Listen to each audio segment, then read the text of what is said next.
Questo è il trono di Lonigo, la poltrona di sindaco. Chi sarà il prossimo a sedersi su questa poltrona? Beh, oggi la partita è stata chiusa.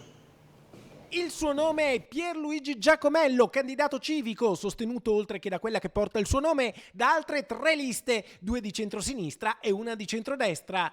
Nell'unico comune vicentino con più di 15.000 abitanti, Pierluigi Giacomello riesce nell'impresa di disinnescare lo spettro del ballottaggio con uno scatto finale che gli fa tagliare il traguardo del 50,55% delle preferenze, superando Francesca Dovigo, candidata di Lega, Fratelli d'Italia e Forza Italia, che dopo un inizio energico che la vedeva in vantaggio si è fermata al 44,48%. Tra i due 371 voti che hanno fatto la differenza. Sullo sfondo resta la candidata della lista Lonigo Vale, l'ex referente del Movimento 5 Stelle Giovanna Battaglia, che non va oltre il 4,98%.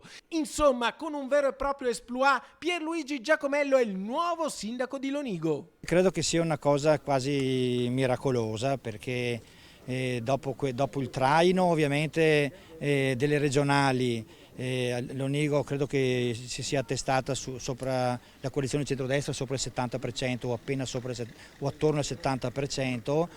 Credo che un risultato di questo tipo sia veramente clamoroso, però penso anche che di questo sia importante tenerne conto, perché vuol dire che c'era veramente una voglia molto forte da parte della cittadinanza di cambiare le regole, di tornare a partecipare alla vita comune e questo l'ha dimostrato puntando sulle persone.